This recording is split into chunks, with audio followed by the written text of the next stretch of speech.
as you can see, I have Quickshot with me here to read your winning tweets for today. And we asked you, which European LCS team is playing better than their record shows and why? And the first one is from @LaLaLaTrollolo. Great username. EG, definitely. Their 7-man family has definitely shown improvement to as Nupe and the team as a whole. I would agree with that. I think if you look at Evil Genius's pre-substitutions and pre-updated roster and post, their record is much better. They're 5 wins, 2 losses now. I'm going to go out and actually say that before the substitutions, the losses that they had were deserved. Many of the misplays that happened, miscommunications and poor individual play actually cost them many games. But they realized there was flaws, they've taken steps to fix it, and that's where they've landed up. Absolutely. Second one is from @Sven van Herk. With the standings this close, I think every team is where it should be. If a team was better than the rest, they'd be #1. So this is a difficult one to answer because I agree with it in many ways, that if a team was superior, if a team was able to adapt and simply was the best team, like a Cloud9 in NA, they would be doing better. But on the same token, the game changes from patch to patch. You've had roster substitutions, you have to deal with new team members as well as new opponents. So there's a lot more to it than just that, but I can see where they're coming from. And then the next one is from @MrBigMC123. Alternate, they always seem to do really well in games, and the games without Creatown, they suffered, but they will pull it back, although they suffered a loss here today. Yeah, they did suffer a loss here today. I was actually taking a look at the wins and losses for Alternate throughout the course of the split. And when they played with White Knight in the mid lane in place of Pharrell, they lost 2 games. That was with Creatine. Then they had Creatine come back. He's only actually lost 2 games with a full roster. So I think Creatine is a very big impact player. The fact he was gone for 3 weeks and still had 2nd highest kills isn't a testament to that. But now that he's back, I think he's just going to settle down, maybe wait for his hand to heal a little bit more and back to his winning ways. Don't take any unnecessary risks there. Next one from David Meth, MYM, but more on an individual level. For instance, Saru bringing in teleport for mid lane, which has been picked up a lot. I think I agree with that. I think individually we've seen MYM have moments of brilliance throughout the course of the split. And there's been very good plays from every single member of the team. The first 2 weeks, I distinctly remember Makate's Nautilus being a terror on every other lane. The problem is, once the LCS teams have figured out how to deal with them as a team, those individual talents aren't enough to single-handedly win games. So the key is now working on their teamwork, communication, and calling to level up that individual play into team-based play. And we'll, of course, see that at work in just a second as they are playing. But first, the last tweet from Dead Knight 94. Gambit Gaming is playing well as they can pull off new strategies, test them, and be victorious, like with Karma Jungle, but not going that well. Yeah, it's been a bad weekend. It has been a bad weekend, but I think out of all of the European teams, I think Gambit are probably the most innovative as far as champion pools are concerned. And we see the likes of Fnatic doing innovative strats from a team and a tactical point of view. But in general, Gambit, they've been a bit hit and miss the splits. And I think they're still trying to recover from losing Edward, from playing with the same team for over, like, what was it, 14 months or 15 months. And I think they're in a good position with players. Voidal seems to fill that role quite well. It's now just, once again, relearning what you took for granted for the last year and a bit. Yeah, absolutely. But we love it when they pull out those innovative strategies, of course. Now, if you read your tweet, you'll be getting a Logitech G400 S gaming mouse, and all of today's winners will be contacted via Twitter as well, so be on the lookout. And now it's over to Joe and Jason for the next match. Thanks a lot, Shocks. We're about to get into Game 5, a tough clash as Meet Your Makers take on Ninjas in Pajamas. Yeah, the stakes are really high for both teams, but if Meet Your Makers want to have hopes of the playoffs, they need to pick up this win, or else they'll have to pick up a perfect Week 9. That's going to be difficult if they get to that scenario. So let's have a look then at the 2 teams for this, starting with Ninjas in Pajamas on the blue side. There, of course, Mimer in the top lane, Maluno in the jungle, Bjergsen, who was a beast earlier in the mid lane, Freeze the AD carry, Deficio the support. And of course, in the red corner for Meet Your Makers, Kuban in that top lane, Makati in the jungle, Charu in that middle lane, and Makler and Libic as AD carry and support. So then, let's have a quick look at who you guys at home voted for to win this game over at lolesports.com. And 70% of the community thinks that NIP is going to pull this game out. And after their game against Gambit earlier on today, that sounds pretty legitimate. Yeah, I honestly can't really disagree with that one right now. And don't forget, guys, you can still vote for our final game of the day, which will be coming up after this over at lolesports.com. So, NIP's single game yesterday was the loss against Fnatic. They had some real problems there dealing with the Spring Split champions. It started out really nicely with that great counter gank coming in early on, but you know, they couldn't really get things going because of that composition that Fnatic had.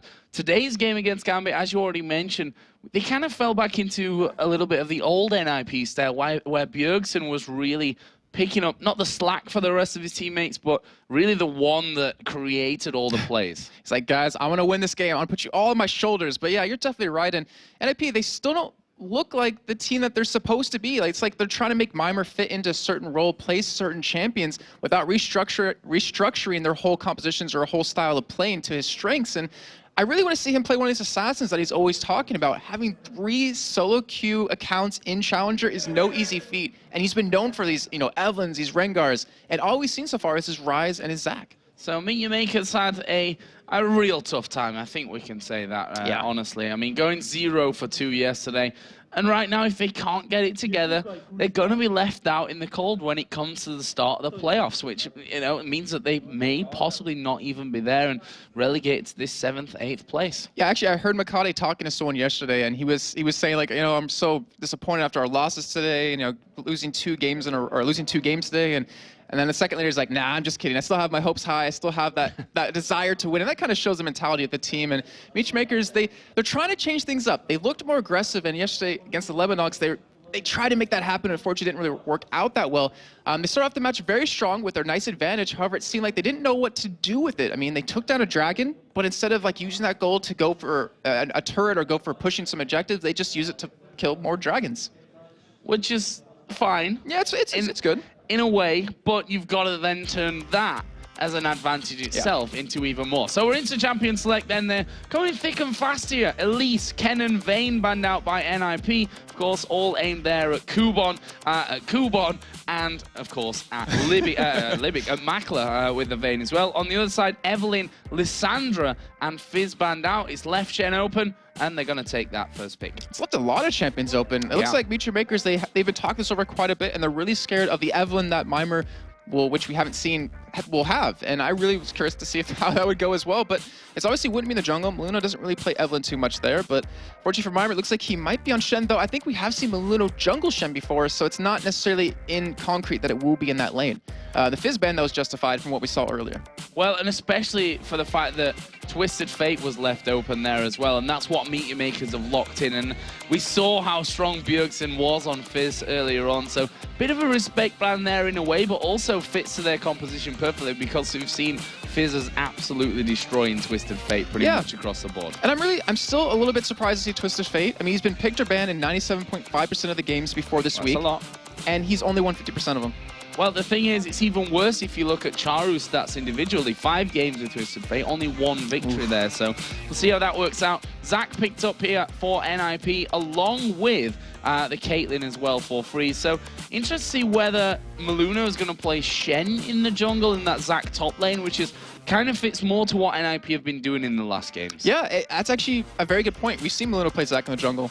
We've seen him play Shen. So you really don't know where that will go. It gives him that factor of surprise that you don't know exactly what lane they're going to go into. So they'll have that, but whether or not they're going to run it in the jungle, I think it will be Zac in the top lane, because MYM, he didn't do amazing, but he played a lot better and looked a lot more comfortable on Zac in their game earlier versus Gambit than he's looked previously on that Ryze. Well, on the other side right now, Thresh has come all the way through to MYM's second round of picks, funnily enough here. That will be locked in for Libic, and Makler is going to be picking up the Kog'Maw. And we've seen him play Kog'Maw Vayne. I think you mentioned this yesterday. If we think back to the likes of IEM, Cologne, and Singapore, that's when he really played those late game hyper carries that you get out of this. So we'll see how Makler does with that one. It's really dangerous, though. Like, just look at what's already been picked and look at the Kog'Maw.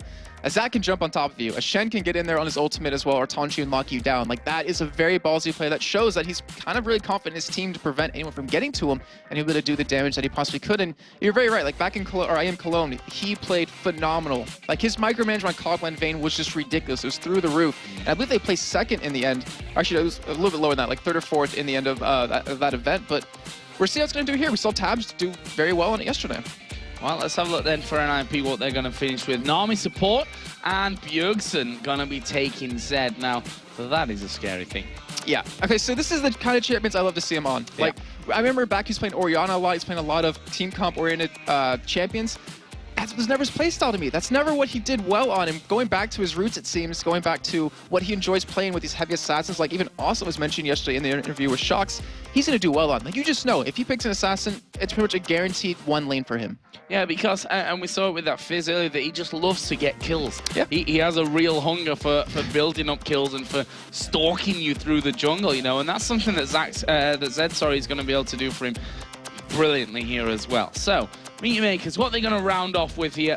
Are they going to go for a Karthus? Something that wouldn't be a total shock to us because we have seen Kubon run a Karthus before. Yeah, we have, and it was actually, I can't remember the team, it was a Kazakh, it was alternate. Yeah, it was alternate. Kurt was playing Kazakh in the top lane. He got the double buffs early off of Vi, off of Arnea, but unfortunately he kind of backed in the bush, didn't see Kurt jump on top of him, took it away from him, but he did. He played a really strong Karthus even though that happened, and maybe they'll be able to do it again. Like, that's a lot of global presence from him. It kind of slightly counters, I don't know, it forces Shen's hand to make a move when that ultimate comes down, so you can either get him out of lane or something like that. Well, let's see then. You see the final picks coming in there. And teleport, no surprise for Charu. Once again running that one. I think 100%, I think we can safely say. I don't honestly remember a single game where there's not been a teleport with Charu. I'm thinking back to Intellectual Master Singapore. Did he even, or he played with teleport back then too? He was playing with teleport. He's been playing with teleport. Does he remember how to play with Ignite? No, I don't think he does. What does this spell even do? He doesn't know what it does anymore. So yeah, stuck with that teleport, really got his big faith in that one. But as you said, this Twisted Fate, yes, massive pick or ban ratio. Not so massive when it comes to win ratio, and especially not for the polls of Meteor Makers. Yeah, and we're going to see how well it actually works. I mean, if we think back to every single game he's played and how many aggressive mid laners he's played, he has had so many opportunities for kills where we know, like, he would have gotten a kill with Ignite. People escaping with like 80, 150 health, and he would have been able to pick something up. But he sticks this teleport every single time, and it gives you a little bit of an advantage because you're Twisted Fate. Obviously, you can ulti pretty much around the map completely, and then just reappear back in your lane, so you can't have it shoved up against you. So you saw Kubon there giving what to me looked like a bit of a motivational speech throughout his team, and honestly, Meteor Makers need some motivation, some inspiration from somewhere, wherever they can pull it right now, because things are starting to get a little bit dire for them, and they're probably the only team that we can really start to single out at this point that are in desperate danger, I'd say, because as you said, to really get up there in terms of the playoffs, they're probably going to be looking at a perfect Super Week, which is just not a thing that you'll expect from them after, you know, the way that things have gone so far. But we stand to be corrected on this one. We're going to get in game for it. It's Ninjas in Pajamas taking on Meteor Makers with NIP here on the blue side. And again, about level 1.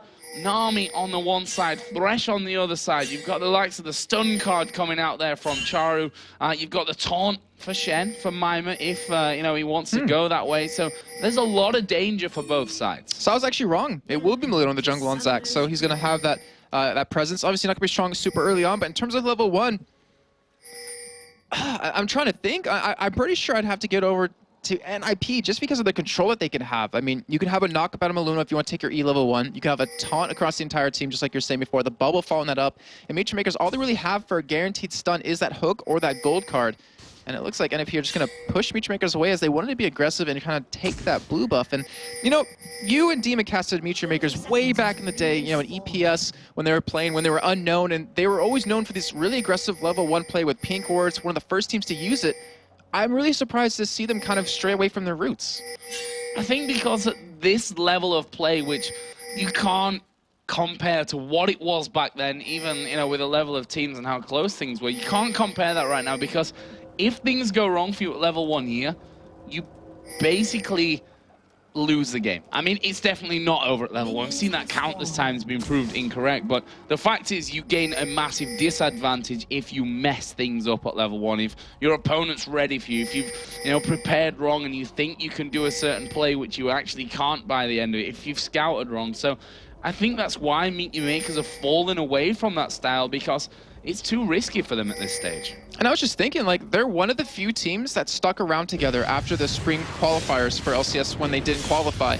And then the only team, to my knowledge. I think Alternate did as well. Not the exact same yeah, roster, but pretty much pretty damn close, and just one of the few teams, and it shows that, you know, just because they lost, they're going to keep going for it. They're not going to replace anyone on their team. They're going to keep trying to work for this, and right now, Kuban, we haven't seen this in a long time, but it's something that's always dangerous. He's going to have blue buff given to him at level 1, and he's going to come back to lane with it. That means he'll be able to farm and push the wave out of bottom very easily. So if Maluna was thinking about going for a level 3 dive on that bottom lane around 330, it's going to be completely shut down. And that's been the strategy that teams are using against Symmetry Makers, is just to kill Kuban early. Well, the thing that they've gone for here is that Cogmore, Thresh, mid lane is Maluno. Oh, wow. And Makata gonna go head-to-head from this one. The flag thrown down, so MYM, I stand corrected here on terms of aggression at level 1. They are pushing down here. They're gonna try and go for this red buff. Yeah, I mean, it's pretty much needed. Oh, Charu going very low in the top lane. Almost going down there. The Ignite burning on from MYM, so he wants to put that early pressure in there. Meteor Makers are still in the jungle on the bottom side of the map, though, so let's keep fixed to that for now. As the taunt in the top lane doesn't quite land in on towards Charu, and that's back and forth. Still Jarvan is waiting here on the backside. He's actually stood on top of a ward as we see another flag toss going down, and Maluno is too scared right now, I think, to actually stick around and really do this buff and just say, okay, we're just going to do it, because the smite's up from Makata, and you know it's going to be dangerous. Makata actually losing out to that one. Maluno going to get it back, and there is the bubble. Makata going down. First blood comes in, and it's picked up by Bjergsen on Zed, and that is the thing I was talking about, Jason, as though I'm telepathic or something, or psychic. Not sure which is the actual right one for that. Big psychic. Either way, Bjergsen picking it up at level 1. Disastrous for MYM. That is to say the least. Like, we talked about him earlier on, how deadly he can be on these assassins, how much he likes to stalk his prey and roam around, and giving him that kill early on gives him the ability to do that. And I was really surprised to see that Maluna waited at his red for a long time. He knew something was up. Like, they knew Makati was giving blue buff over to Kuban, and he wanted to wait for any sort of counter jungling, and he was there perfectly, and because of that patience, they pick up a kill. And look at this, they're gonna push in now for it once again. Bjergsen starting off here, got boots and the Vamp Scepter in there already. He's got that red buff running, which makes him all the more dangerous. Limit took a whole chunk of damage there as Zach came in as well. He weren't quite able to get kill number 2, but this is how those avalanches start, with that snowball at the top. Yeah, it just takes one snowflake, or one kill in this case, and because he's level 4, like, he wasn't pushed out, he wasn't denied any CS in lane, or experience in lane. He can pretty much 1v2 Meteor Makers almost at this point, as long as he dodges that hook. And Maluno coming in yet again, but it doesn't look like NIP's gonna commit to this. Yeah, I'm not sure that anyone told Bjergsen about that one, because he's just farming away there off on the side.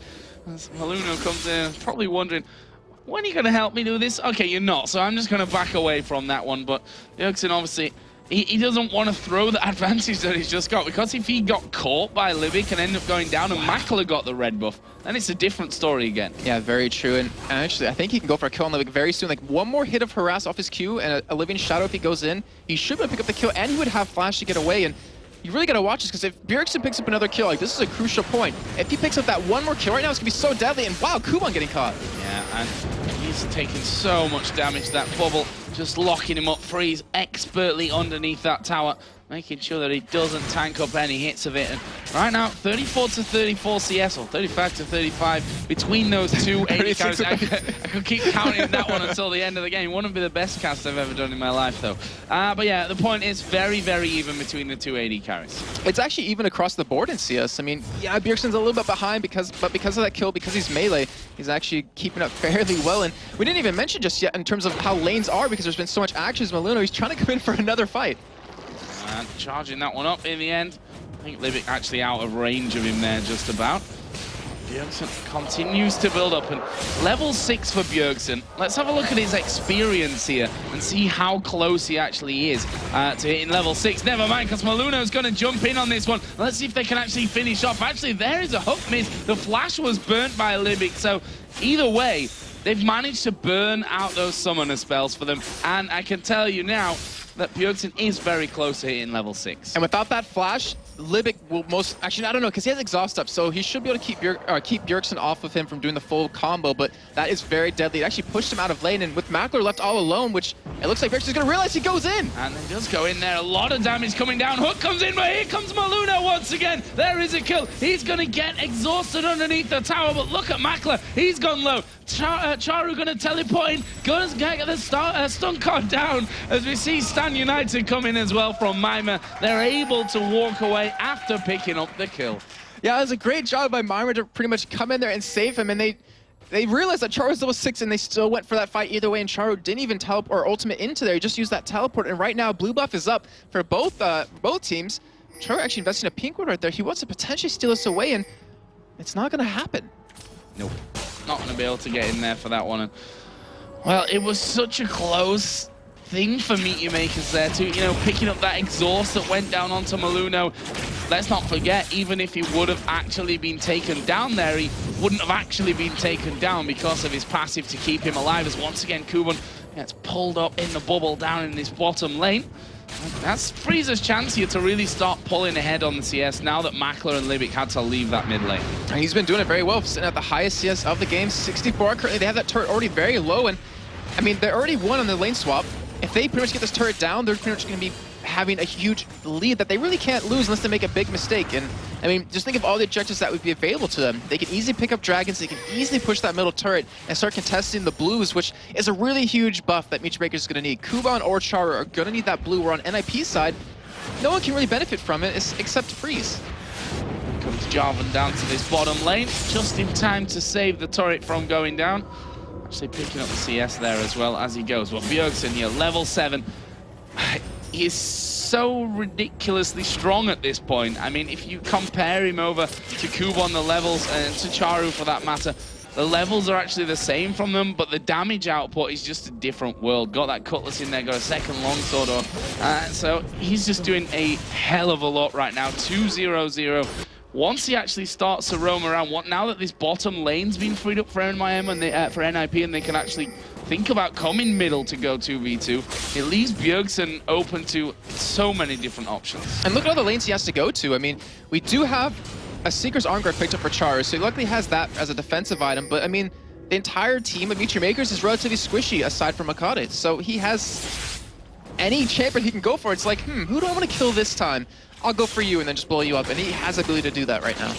Yeah, and I think this is probably the champion that Meteor Makers setup says don't let him get ahead, because of the fact that they've got that Kog'Maw in there that they're going to so desperately need to protect. And yeah. Zed is one champion that can dive straight on him and do such an incredible amount of damage before they can even react to it that I don't know, this right now already, and I don't want to be too negative because we're only less than 10 minutes into the game, but the way that it started is not positive for MYM. Yeah, and I mean, we both kind of talked about in terms of level 1 action on Meteor Makers. They used to be really aggressive, and you mentioned how bad it can turn for you if you lose that initial fight, but here comes Bjergsen and Maluno. And here is that level 6 that I was talking about. The death mark is down, as is Kog'Maw. And, well, he's not running back to base. He's just going to wait until his passive actually blows up. And that's from out of nowhere. This was Libic and Mackler happily whistling a tune and farming away in middle, with a Zac coming over a wall and a Zed coming over a wall to put absolutely everything onto you.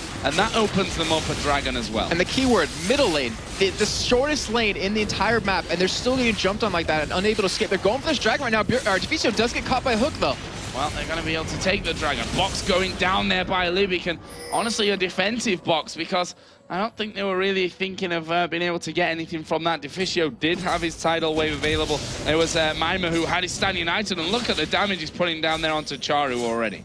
And I was trying to point out before that dragon happened was we were talking about level 1. You know, if you lose a level 1 at this point in the game with the skill level, the caliber of these teams, how quick it can snowball out of you or out of your hands. And it wasn't level 1, but it was pretty damn close to level 1. And you're seeing the snowball effect from that one snowflake. Yeah, Mackler down to just half HP there from that combo.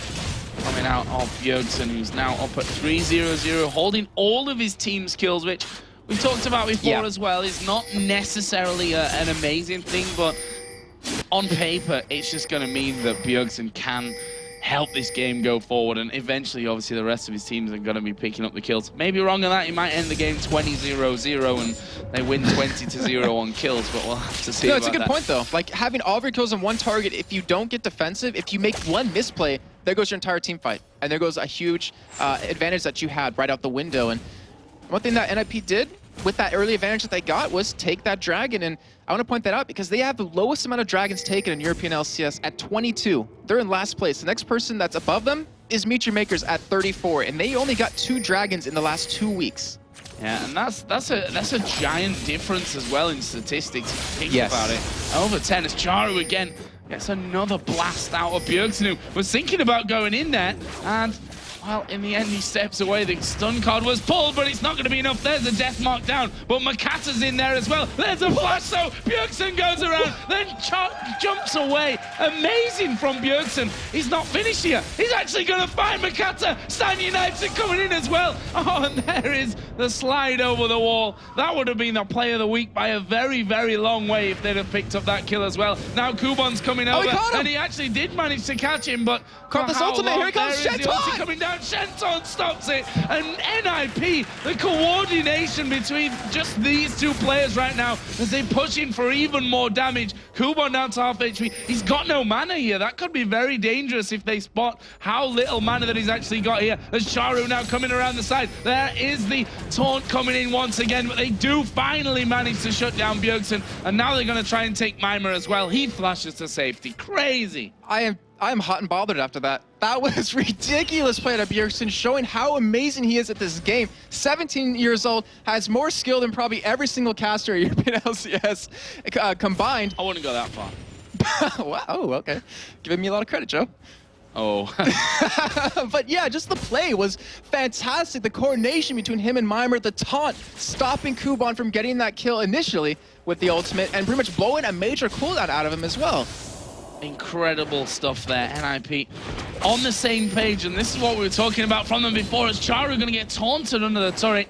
Only meant one hit from him though, as he was right on the edge of that range. But honestly, MYM can really bully him in this one. Kubon actually is coming in, but look at this. Maluno is now coming down to the bottom. There is another taunt coming in. The slow goes down. Charu is a dead man, and it's MYM that picks up the kill finally. He tried to do it a little bit earlier on, but, well, good stuff. There's the gank coming in with the lantern as well. Tidal wave comes across. Deficio stuck inside of the Cataclysm. It's going to finally time out for him, but I'm not sure that he'll be able to escape it. The box is down as Freeze is actually going for a kill on towards Makata, and he's actually going to pay the price. But here comes Bjergsen from the side. He's got a ward in the brush, so he's got complete vision, as there we see him going down onto Makler instead. Barrier used. There's a death mark, and Bjergsen's going to keep going here. Is he going to be able to get any more? He got away from the passive of Makler.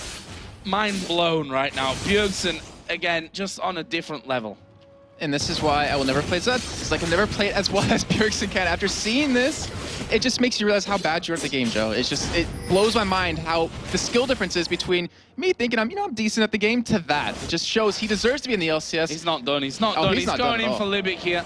Realizes that Charu's actually around as well as we are going to see the lantern coming across as well. What's Bjergsen going to do? Puts down a bit more damage. He's obviously got great escape mechanics from this, just dodges casually. Death sentence being thrown out there as well by Libic, but he will walk away from that one, and that will leave us, if we have chance now to finally look at the gold in this game, well, it's a lead for NIP. It's not a massive lead, but it is a lead nonetheless. 2,500 at 15.5 minutes into this game. We can see 6,000 to 4,200 gold there when you compare Zed with Karthus. If you compare Zed with Twisted Fate, it's pretty similar as well. Yeah, so you pointed out that there is a gold difference between NIP and MYM, but it's very small. And it's for a good reason, because actually it's really dangerous for NIP, because you mentioned it earlier. All that gold is funneled into Bjergsen. 5-1, if he dies, there goes a lot of NIP's damage. So right now, what he's doing is he's roaming around. He's trying to get other people fed. He's trying to shut other people down, and that's exactly what you need to do. Take that advantage and just roll with it. You have to make plays, because if you get 20 kills in lane, if you don't do anything with the other lanes to help them out, if they're losing or not necessarily winning as hard, it doesn't matter how many kills you have. Well, there is 142 to a 110 CS lead for Caitlyn over the Cogmore. Shen he's ahead of Karth. It's always hard to really say who we should put head-to-head in this one with the way that they've gone, you know, with that double AP comp and switch the lanes around a little bit. But, you know, Shen doing a great job, and it's Charu, who has always been a good farmer, getting that farming again with Twisted Fate, and he's going to obviously rely on that later on in the game to be split pushing, but they've got almost the ultimate counter into the game in this one in terms of having a Shen in there who can also, well, he can even outrange that Twisted Fate when it comes to moving around the map with the ultimates. And we've seen Mutual Makers play Twisted Fate so many times. You mentioned the statistic earlier, 5 times played by Charu, only 1 win. And we've seen so many games in the recent past where he plays Twisted Fate, he gets all this farm, he gets all these items, but he gets caught in a team fight late game, and they pretty much, it forces Mutual Makers to just hit that pause button for the next, until that next Baron comes up. But right now, Bjergsen's going to be getting ganked here, or is he the one ganking him? Well, that's the thing, isn't it? Where's he going to go? Well, Death Mark down. He uses a shadow to get away, and there comes MYM. Bjergsen back in for this one. Who are they going to go for? Bjergsen going very low. Here is the Requiem coming out as well. Bjergsen not dead from that one, and he's still having to go. Charu going to go down. Flash comes in. Makla's going to die as well. MYM now still alive. He'll take a chunk of damage. No, he won't from Kog'Maw as he shadow dashes on towards Libic here. Not got enough to finish off the kill, but that turns into a 2-on-1 as Makata now being bounced upon by Maluno. Ace in the hole. Kill for freeze. And they get the dragon in the meantime during the entire fight at top lane, taking a turret. Like, that was so much gold, and that was a little bit of caucus from Bjergsen, but it worked out so well because it got a kill over to MYM. It shut down that top lane, and Mutual Makers, he has Kuban all alone. That's very good, but he's just behind right now. He's 1-0-1. He doesn't have the farm he needs, and NIP, they're not done just yet. They're pushing that middle lane. That's the thing. You say it's very good, but how good is it really, actually? They're losing an inner middle turret for taking that outer bottom turret. MYM actually here is going to possibly go down as he flashes away, avoids the death sentence. They put a ward down, so they know he's gone into the jungle now. And look at this. The rest of the team come across, and MYM is going to survive. Those Shen Zed mechanics right there. People always talk about those Vayne ones, but I'm at a loss of words for just the amount of plays that NIP's pulling off right now. Oh my god, here comes Bjergsen again. There goes Libic. He's going to get killed off by the Death Mark. And actually, thank you very much. I'll get pulled in for that one. And here we go. He wanted his blue buff for it as well. He wanted his blue buff back because Libic took it from right before. He's like, mine, gimme. But he's already going for that last Whisper, and you can't build anything against him to stop him except like a GA or a QSS or a Zonius, and Mutual Makers doesn't have the money for that. You do have Kuban in the top lane right now to go for a gank on him, but he's just going to commit. Yeah, Kuban, I mean, he's going to put the exhaust down there. That's going to help things out with Bjergsen. I'm quite sure he's just going to turn this one around because Shen is going to be coming down from this one. There is MYM coming around. Here comes Makata now as well, which may turn the flow of this battle. He puts a ward in so that he's got the vision, but he's scared. They're scared of going in on towards MYM and Bjergsen right now, who between them have just been an absolute killing crew, and they just force them to back away. I'm scared for them, Joe, to be honest. And because of the items that MYM picked up, which we have to touch on, that Spirit Visage, gave him the cooldown reduction to pretty much ulti Bjergsen again. Same exact situation, saved him again. Well, I didn't save him fully last time, but was able to save him this time, and right now they're still pushing this top lane while the rest of their team just pushes other lanes. Not even just that, but the magic resist as well, the good chunk that you get from the Spirit Visage. They're up against a double AP comp here that right Technically now, like 2.5 because of Kog'Maw. Well, yeah, they don't really have much damage between them anyway, so that's a great thing for MYM to be having in. Libic. And right now, Libic is going to be the target. Ace in the hole coming through.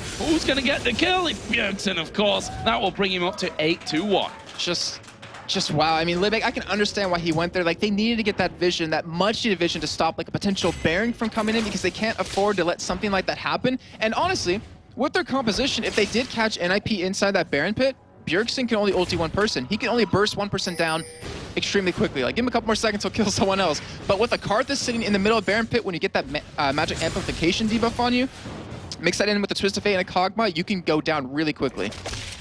And we saw that the damage that Charu can put onto MYM, and honestly, it's not really a lot. We're going to see him actually go in there for the turret. Charu really wanted to take that turret away right now. He does have Destiny available, but he can obviously get pulled out of that here by MYM. Is he going to go for this one? He's not quite got the range, not got the cooldowns. Charu does get away. And good, because Bjergsen was coming as well.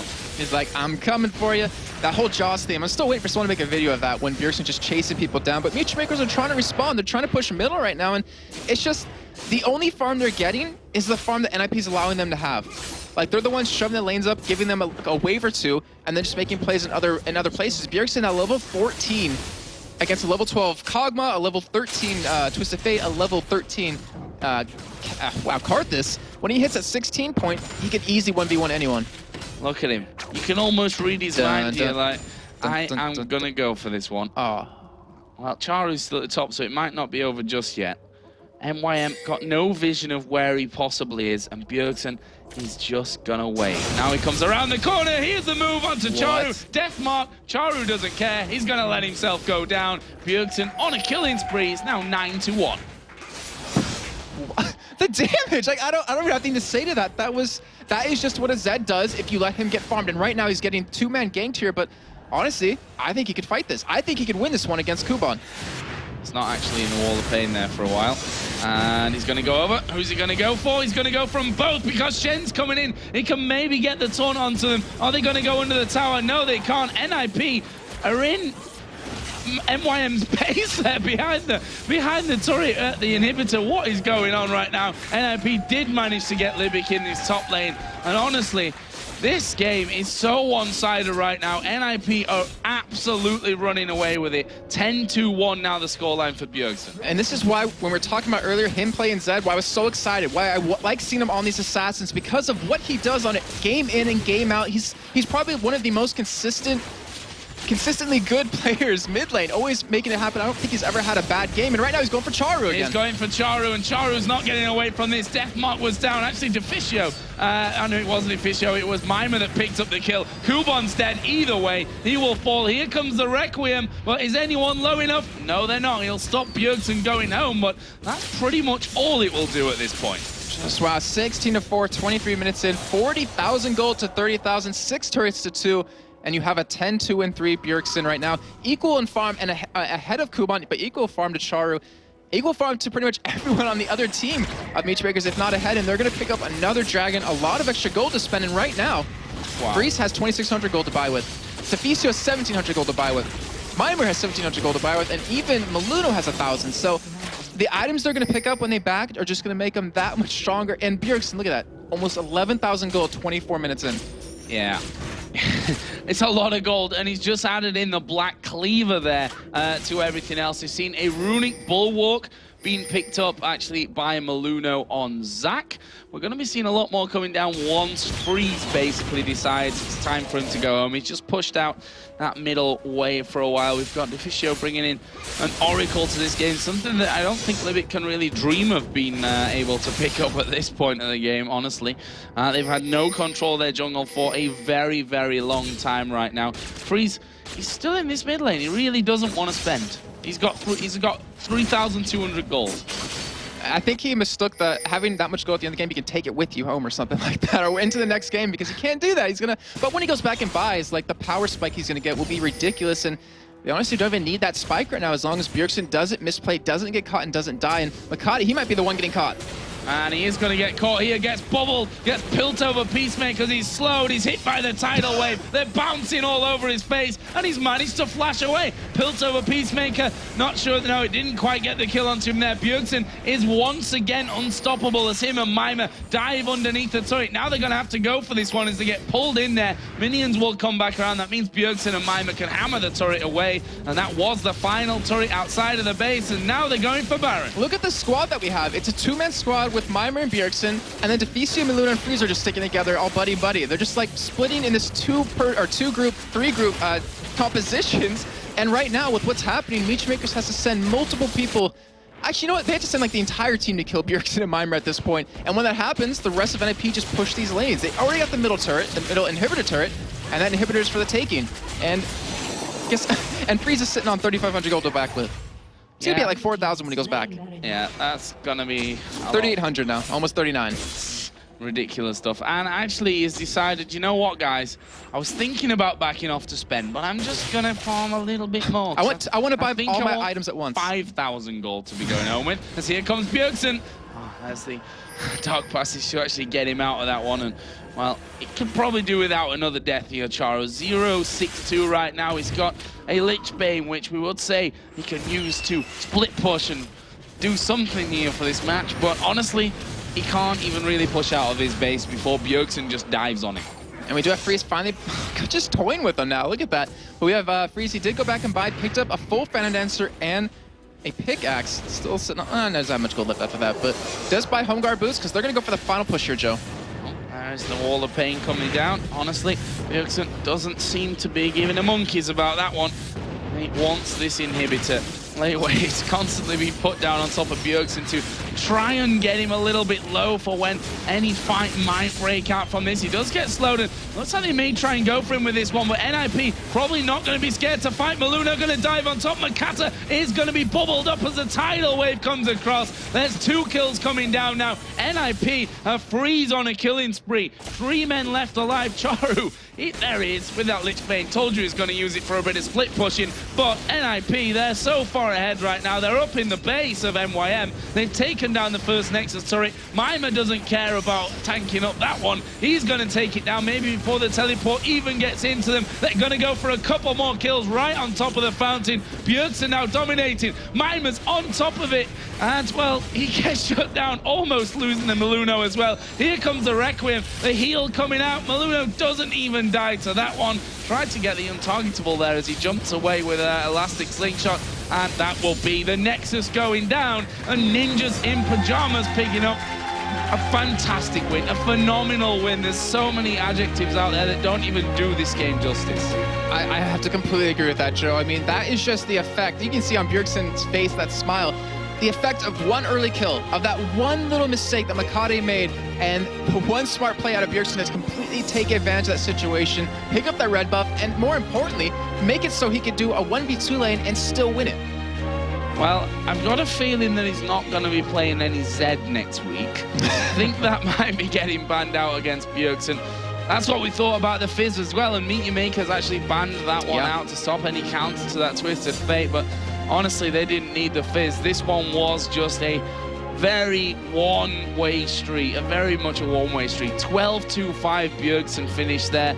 That is more kills than every single other person on the map put together.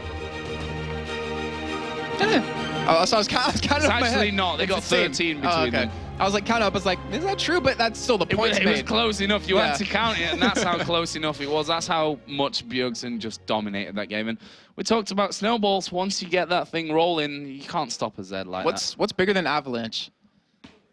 Well, nothing. Bjergsen. That's what Bjergsen was right there in that game. But we should talk a little bit about the other players on his team as well, because yeah, I guess we can. Mimer. It wasn't just a one-way street. Mimer is the one that really sticks out because he saved Bjergsen in a lot of those scenarios and also allowed him to come back into fights when he was already backing away. Okay, Mimer's coming, I'll let him get the taunt off, a little bit of damage, then I'll go back in there to finish off and lifesteal a bit up in the process. And between them, as you said, they were a 2-man kill team, constantly moving around, pushing down towers, getting themselves kills. The other 3, they kind of went about their business. Maluno joined in every now and then.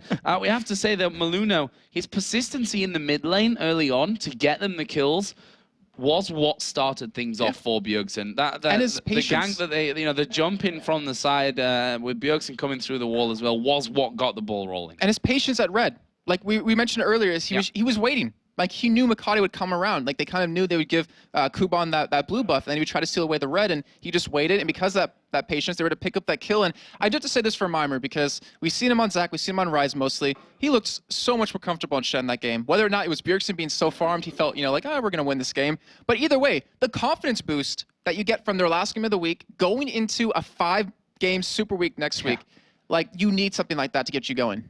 Well, Meet Your Makers really could have done with it, I think, as well, going into that Super Week. Don't know what's in store for them next week, but one thing that we do know is that we're going over to Demon and Quick Shot to break down the game.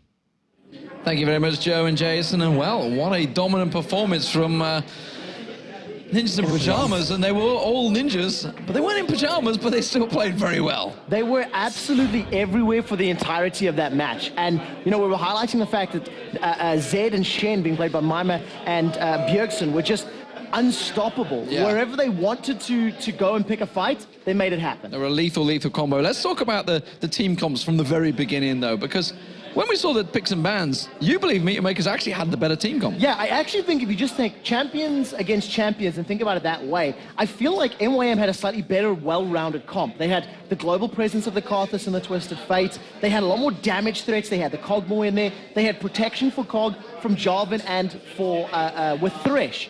But the problem was they needed to get to a point where they could get that damage down.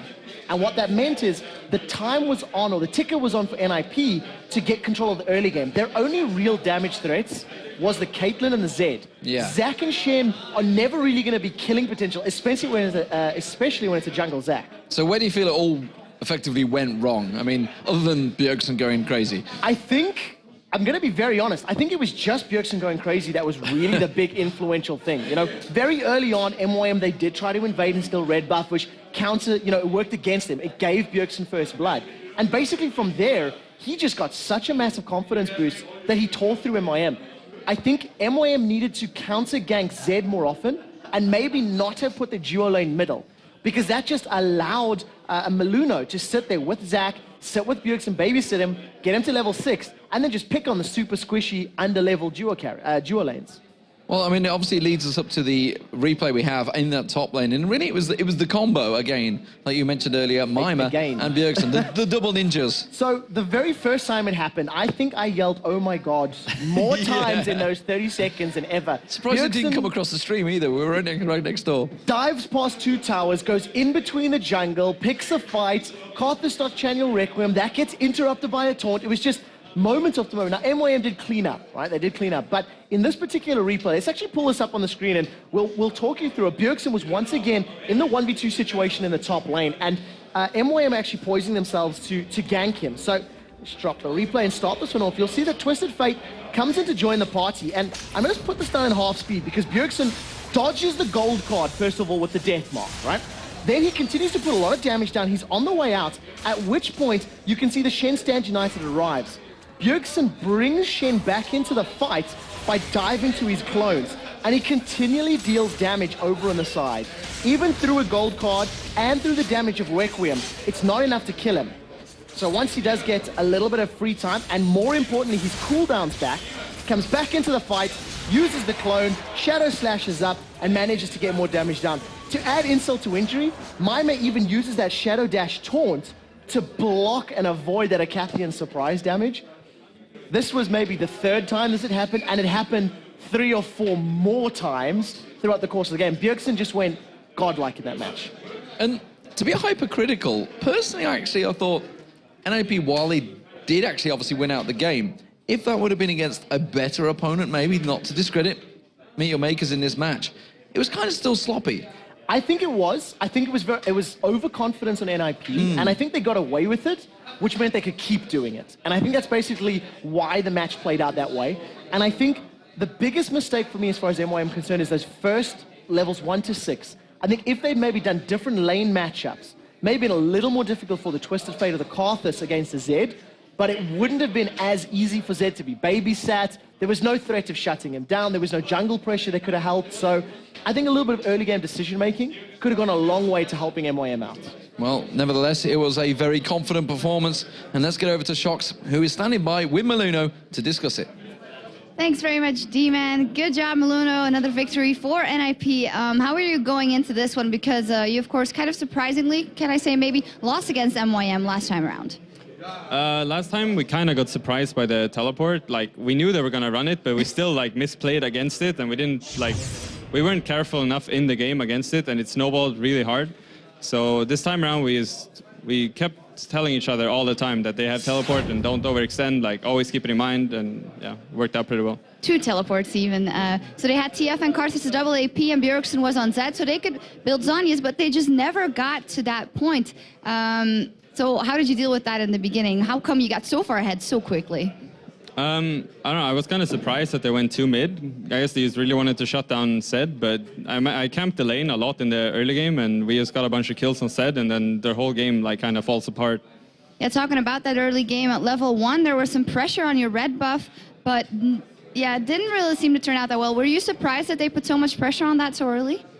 I didn't really expect them to go in because like they were invading. Well, sometimes people do when they have two mid, but we had two bot lane and they were going towards the buff that is a bot, so we were equal numbers, so they don't really have a big advantage going in there. So summary of this game was just the Zed was too fed. Pretty much, yeah. We just like, yeah.